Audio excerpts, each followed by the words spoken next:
everyone, this is Karla and you have reached my FlossTube channel, KarlaBeingCrafty, where I talk about mostly cross stitch but also other crafts that I'm doing or have done, and a little bit of life stuff thrown in as well. Today is Sunday, February 2nd. This is my 31st FlossTube episode. If this is your first time coming to my channel, then thank you and welcome, and I hope that you like what you see and that you are willing to like and subscribe the video and subscribe to my channel. If you are a returning viewer, then welcome back. I'm so happy to have you here with me again today. As I said, this is February 2nd. It is, I believe it's Super Bowl Sunday. I have no interest in that at all. I actually really couldn't even tell you who is playing. Yeah, football has never been a part of my life, except for when I was in high school and I went to all the football games because there was a sock hop afterwards. But to be honest, high school football games, I don't remember actually watching very much of the games. I remember walking around and talking to people and, you know, that kind of stuff. I don't remember it being like a real focus on the game, except to cheer when we got a touchdown. I do know how football is played. Basically, I'm not that clueless. But yeah, I'm really not super interested. So I'm assuming if you're watching this on Sunday, then you are probably the same as me and you're not totally interested in the football either. But anyway, February 2nd is also Groundhog's Day, which is supposed to be, you know, if the groundhog sees the shadow, Punxsutawney Phil, sorry, that 6 more weeks of winter. It is also not a happy thing. Today's the anniversary of my father's passing. So February 2nd's always been kind of a weird day. It's, you know, it's silly to say, oh, it's getting better as time goes by. I mean, my dad died when I was 10, so we're talking 40-something years ago now, and it still is a hard day. It's a hard day for my mom. So I'm sure she's going to be watching this later today when I send it to her. But she's been good this year. She hasn't, you know, felt down leading up to it. So that's good. Maybe the stitching is helping. I don't know. But it's always been kind of a weird day for us. You know, like the whole groundhogs thing is kind of like weird. And when we were kids, my brother and I were like, we don't like groundhogs, you know, because you make that association. But for me today, it's going to be just a nice Sunday. I'm going to stitch. I'm going to work on stuff in my apartment, try and get a little bit more organized and, you know, that kind of thing. So that's my plans for today. But I do have a lot of stuff to show you this week. So let's get into it. I thought I would give you, like, maybe at the beginning of my videos, any kind of like Etsy update or shop update when I open it kind of thing. So, I mean, it hasn't happened yet. I'm hoping that I will be able to get something listed in the shop officially, like, open maybe this month. It is a financial thing.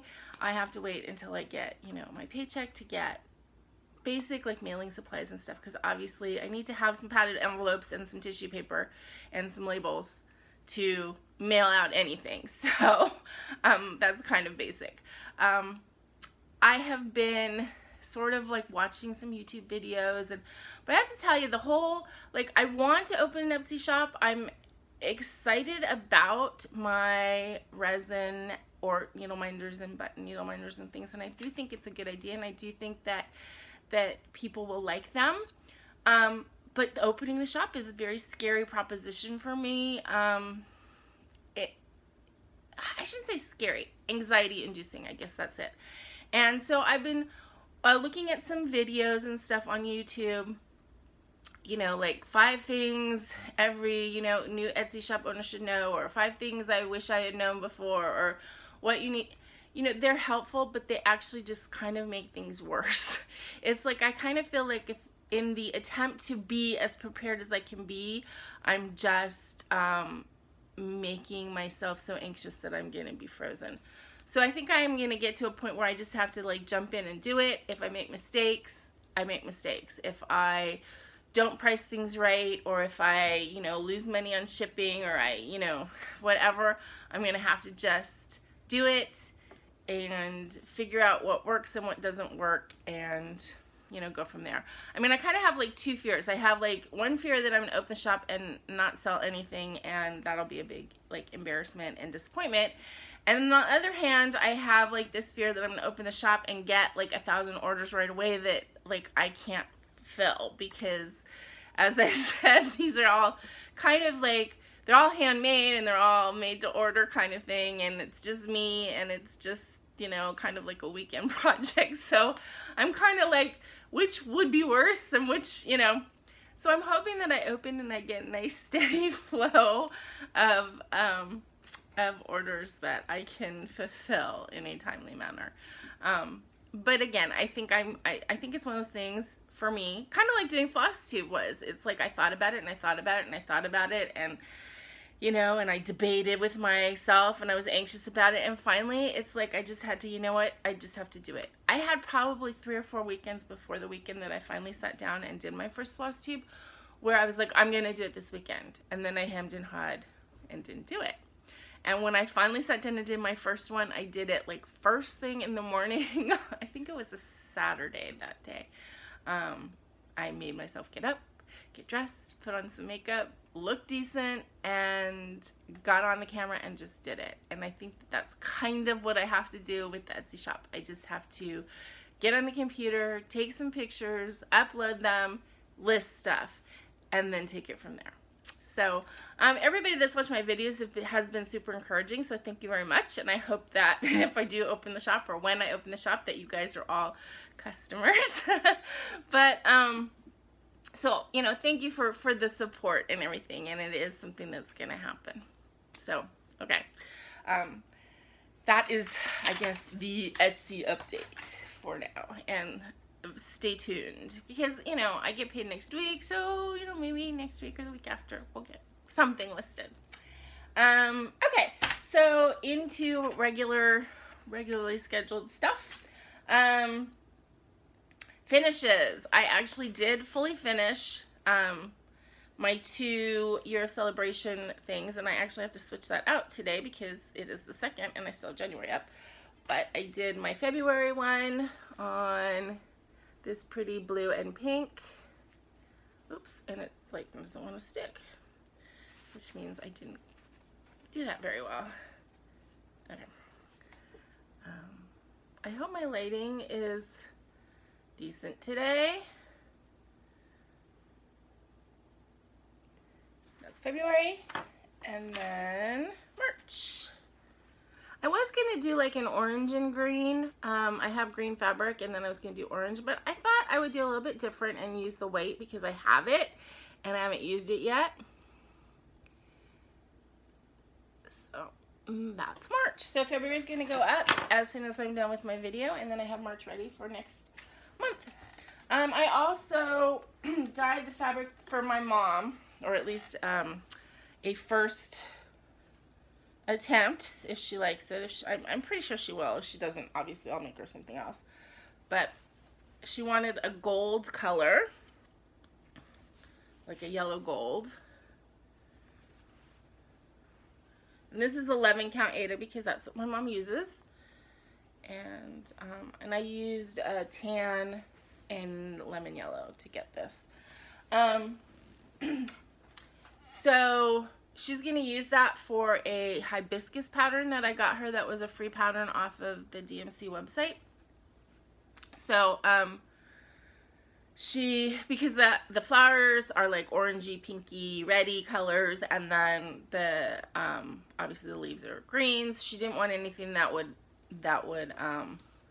conflict with those colors. She wanted something that would be not in the pattern, basically. So she thought like a gold color would work. So that's what I made for her. And I also did a piece using the same batch. This is either 18, I think it's Hardanger. It's either 18 count or Hardanger. So that's something that I can use maybe in the future. Okay, so there's that. I know I've been talking about dyeing that fabric for like a month, so I finally yesterday did it. Okay, so I did have a new start yesterday. As you guys know, I'm doing a sal, or hosting a sal that I'm calling hashtag BEE, Be My Own Valentine Sal. And for that one, I am using the blue flower pattern, Gathering Honey. Judy McGowan is the blue flower. And I posted a picture of this last night on, my start, and she commented. So that was kind of exciting. So I'm using this pattern, and I'm doing it on a Hardanger that I dyed myself in this really pretty yellow. Oh, and I have, oh no, that's not a random thread. That is a being used thread.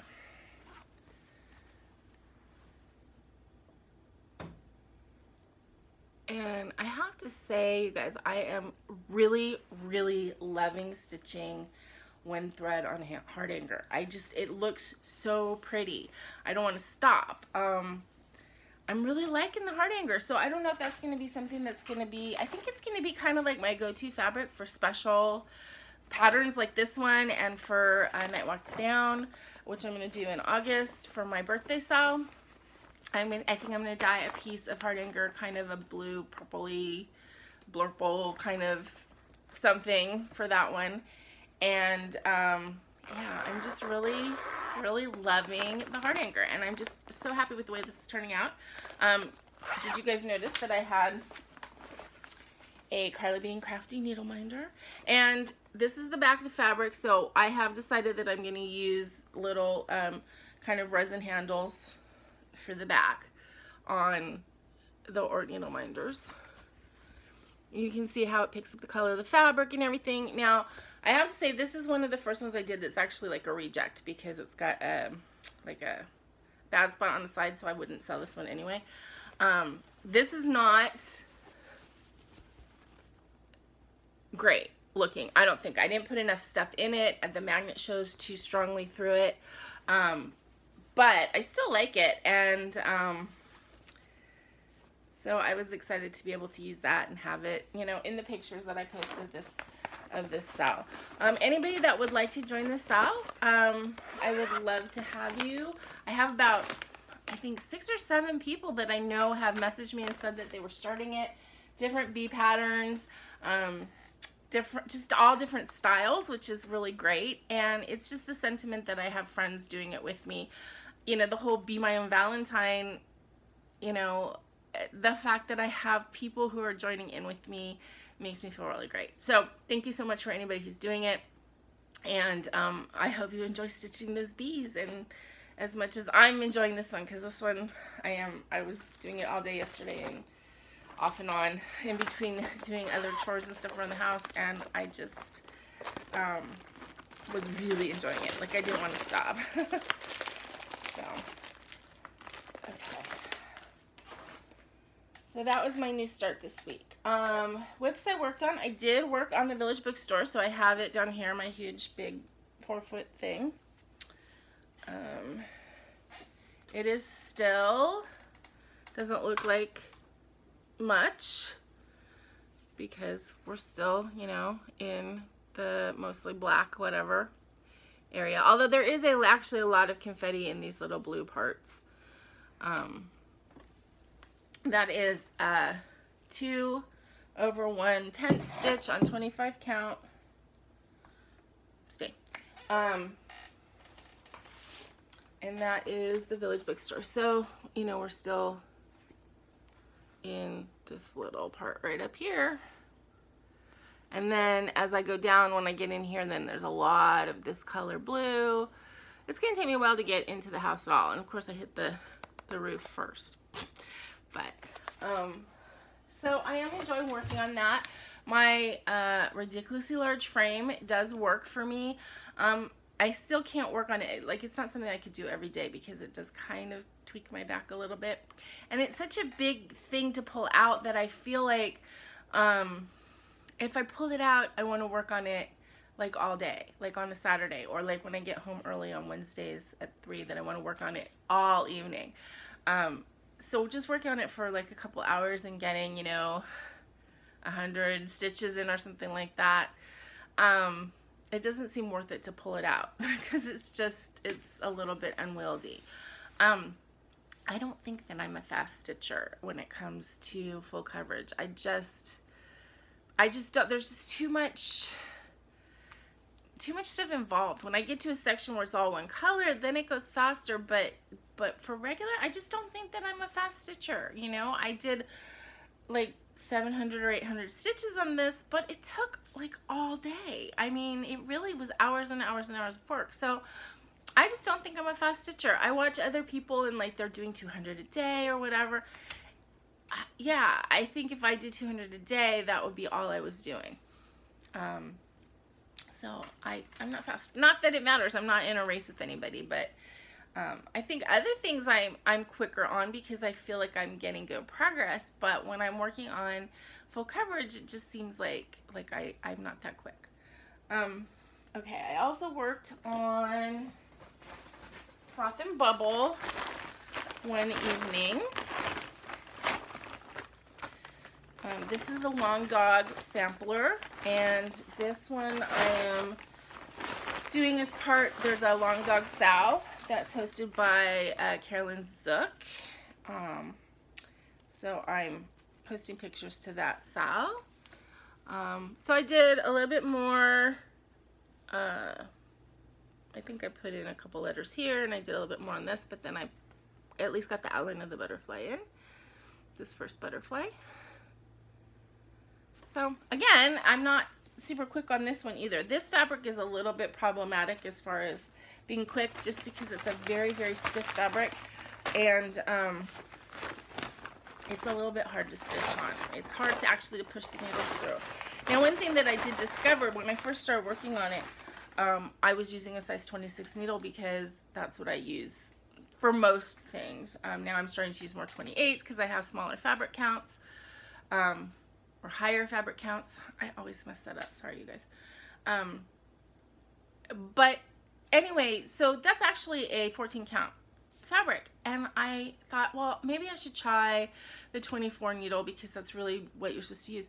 And actually it was easier to use the 24 than it was for the 26. The 24 pushed through easier, maybe because it's stronger, maybe because, I don't know.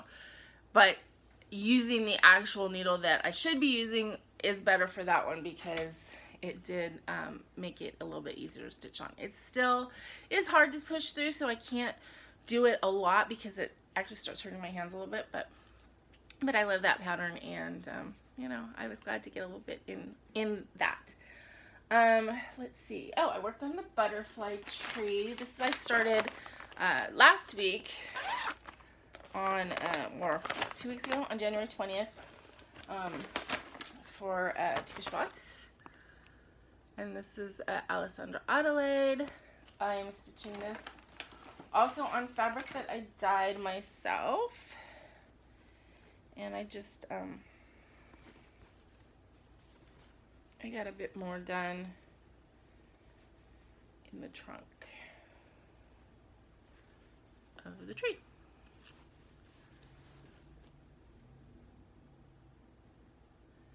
And the butterflies. So I am enjoying this one too. This is fun to stitch on. I think it's going to be really pretty when it's done. Right now, it needs like the green to kind of make it pop, so I'm not into where there's very much green, but I think it's going to be really pretty when it's further along.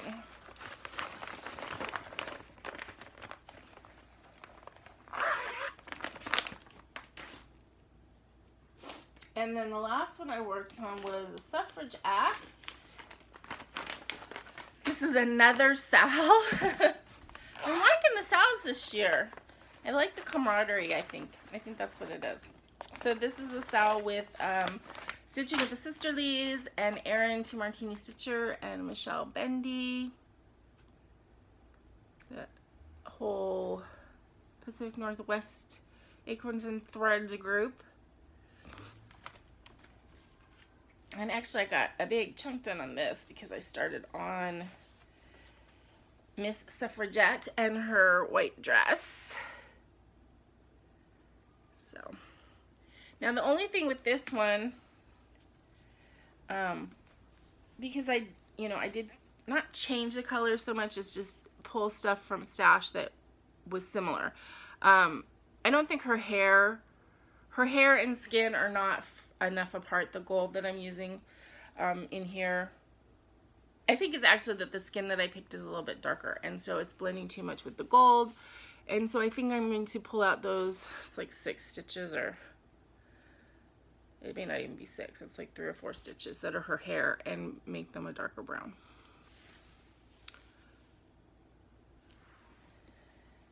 But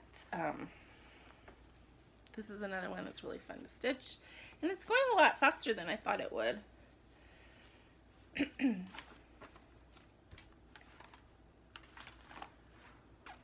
So I think that was it as far as whips this week. Let's see, 1, 2, 3, 4. Yeah, I did actually work on March last weekend, which I got finished and then fully finished. So those are my whips for this week. I actually do have a little bit of haul to show you guys. This is going to be a few and far between thing for me this year because I'm trying to not buy stuff I don't need. And honestly, the kind of supplies that I am going to need this year are actual supply type things. You know, I need, you know,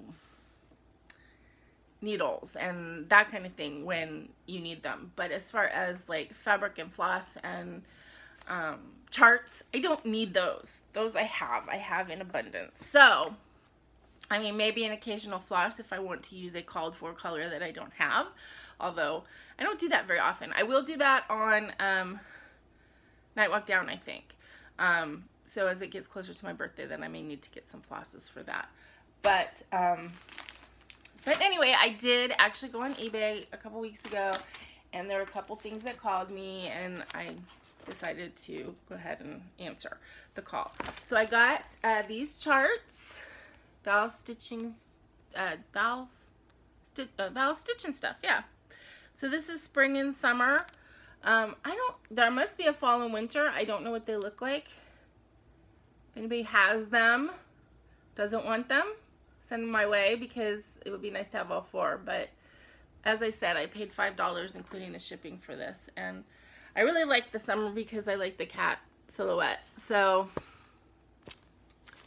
but I thought these were cute. I'm enjoying having like little patterns like the Year Celebrations that I can do in between the bigger ones, because sometimes if I have so many of the big ones, I just feel like I'm not ever going to get anything done. So it's nice to have little things that are getting done like once a month or whatever.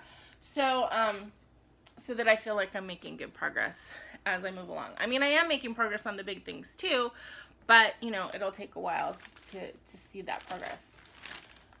Okay, then I got this. These were 4 pieces of linen, and I can't remember what count they were. I would have to go back and look at my order. But they're just, it's a regular, natural, raw linen. They're very slubby, linen-y. You know, and I look at them, and I think linen is really pretty fabric. But I look at it and it looks to me like it should be on a lampshade, or it should be on a shirt or something. I don't necessarily envision myself stitching it, but I know so many people love it, and so I don't want to cut out the possibility of using it. So I got these 4 pieces. I also, as I said last week, I was really intrigued with the idea of dyeing a couple pieces of linen, because I know that linen, because it's flax instead of cotton, is going to dye differently than the Aida. And I just want to see what happens. But I have these. The first time I stitch on it, it will be on something small. Because I don't know. I don't know if I'm going to like it. I don't know if I'm going to like this whole slub thing. Yeah, so I don't know. But I did get these. And if I don't like them, then I will dye them and either give them away or maybe sell them. You know, so for the price that I paid, which was pretty low for these 4 pieces, I thought it would be, you know, fun to try.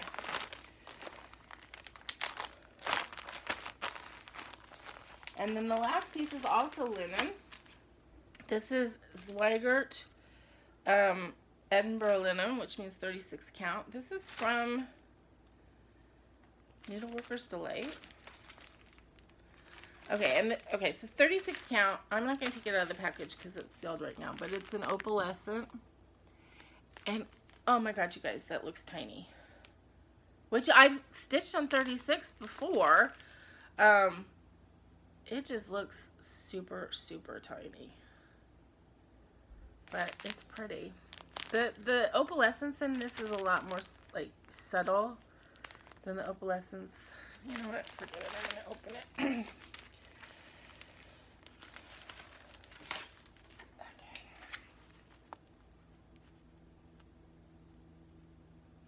I mean, it's really pretty fabric. And this is a nice big piece. This is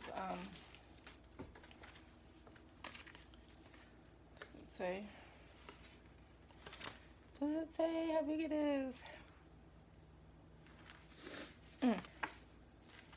This is like 17 by 26 or something. I don't know. It's big. I haven't measured it. But anyway, so that was the other piece of linen that I got.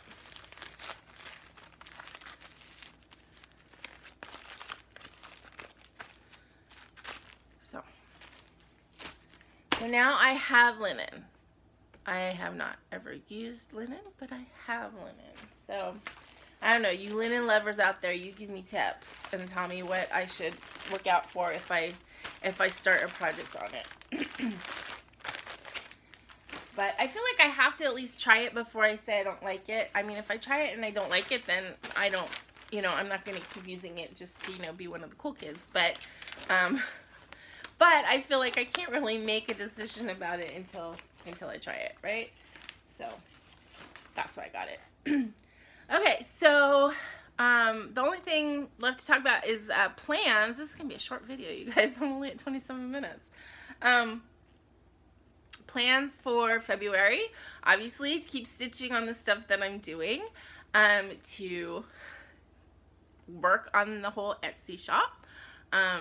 This is the first picture I'm going to take. Excuse me. So I have this. If you remember, I made these needle minders last year, and so these are probably going to be the first listing. And I think I'm going to list these for $4.50 or $5 plus obviously shipping, and I think shipping's going to be like $3.50. Looking around and seeing what other people have done and what is reasonable. So I don't have, this is not an unlimited supply of these. I have, you know, 3 to 10 of each different one, except for the watermelon. I think this is a one-off guy, so whoever the first person asks for that one is gonna be the person who gets it. But yeah, so I'm gonna try, this is probably gonna be my first picture is with this setup, and then, you know, I will put the orp things, the resin things in slowly. I'm still trying to decide how I should group them or if I should do them individually so that you're actually ordering the exact one. I think the way Etsy works, it really doesn't matter because there's no savings, because every time you sell something, they're charging you the list, you know, like there's a 20-cent charge for listing something. But when you sell it, if you still want it listed, then it's another 20 cents because you're listing it again, kind of thing. They don't call it that. They call it like a multi-item or a restock, or I don't know. And then you're also paying 20 cents if you sell more than one. So like if you were going to order, let's say 2 of the cotton candies, then it would cost me 20 cents for the second cotton candy because the first 20 cents listing fee didn't include the second one. You know, they're getting you coming and going, but you know, it's a little bit, it's not the only game in town, but it's probably the best game in town, and you just have to kind of suck up these charges. So So I'm not sure that that is any advantage to like group things. It might just be better just to list them all separately because you're going to pay for it either way. And it might be a little bit easier for ordering if they're separate. So anyway, we'll see. I kind of have to make a few decisions on that. And then the last thing that I'm planning for February, Erin, Two Martini Stitcher, was talking about doing a leap day start, and I think that's kind of a really cool idea. So I would like to do that, but I have to decide what it is that I'm going to start, and if I want to start something big that's going to be, you know, a years-long or several years-long project. Like I was thinking another one of my quick stitch heids, I could start it. Or if I want to do something small that I can finish in a couple months, or, you know, whatever, so it's not another big thing in my whips. Maybe, because my whips are getting to the point where I don't want to add too many. It's getting like at the top of my comfort zone. So, so I have to make a decision on that. Maybe for my leap day start, I can try something on linen. That might be a good idea because, you know, that'll make it a little bit special and, you know, something new. And if I don't like it, then I can say I will only stitch on linen on leap days. So it'll only be once every 4 years. But anyway, so that's a decision I have to make, but I think that would be a fun thing to do, is to start something on leap day this year, but I just have to decide what. So, that's pretty much my plans for this month, and so going forward, you know, just doing my thing, chugging along. So anyway, I hope that you guys have enjoyed my little weekly update, and if you have any questions about the needle minders, I haven't really shown you any this week. Let me see. Oh, actually, there is one thing I wanted to show you. And this isn't something that I would sell, but I think it's so pretty. Okay, so when I started doing these resin things, obviously, like my first couple times, and even I've done maybe 4 or 5 batches, let's say, of things. And some of them have turned out really great, and some of them have been fills. They either didn't, I filled them too much, or I didn't fill them enough, or they turned out funky, or I unmolded them too soon, which I am so impatient, and I think like, oh, it's hard, and I unmold it, and then because it really wasn't hard, then it kind of like deforms once it's out of the mold. So I have a couple of those. So I had told you that I had kind of, you know, I made some coasters as well, like this one. And so, you know, I have the molds for those. Well, what I did is I took like a bunch of my failures, and I put them in the coaster mold. Well, actually, I put a little layer, and then I put all the little failures in, because I figured that it would be a way to like not waste it, because, you know, it's taking up space. So then when I pour in the resin to make the coaster, and I put a ton of glitter and a ton of stuff, and so I have all these. I have this one, this coaster, and it's going to be for me, because I don't think I could ever sell anything like this, because it's such a mishmash, but I think it turned out so pretty. And it's like, it's got all of my like original failures. So there's like 1, 2, 3, 4, 5, 6, 7, and a couple little ones that are embedded in it, and all kind of like blends together, but I think it turned out really pretty for me. So I really like it, actually, even though this is a failures coaster. So now I know whenever I have these little failures that I can just save them, and they're not a waste, and then I can make myself a failures coaster with them. So making lemonade out of lemons there.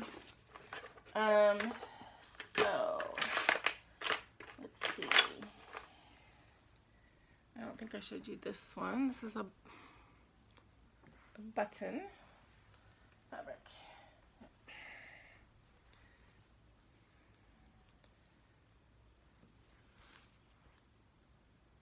That's a button one. That one doesn't have anything on it yet. I mean, a magnet.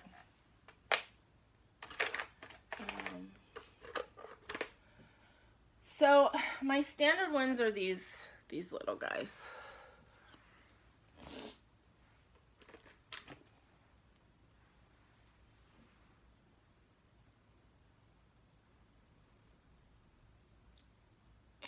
I think that they're very pretty.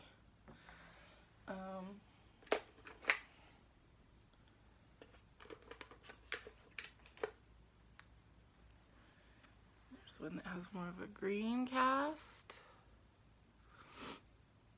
So anyway, for those of you who haven't seen the last couple episodes, and as I said, I'm putting the little button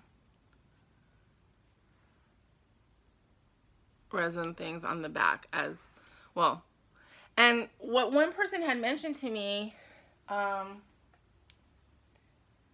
which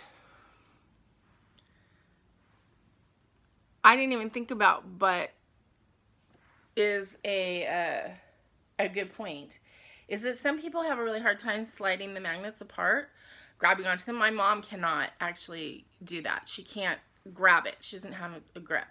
But I think if I put the second little resin piece on, it makes it more of a handle, and it'll be easier for people to slide them apart who it may be difficult for. So I really like that idea, and it's a way to, you know, when I'm making resin things and I have extra resin, then I can make these little guys along with.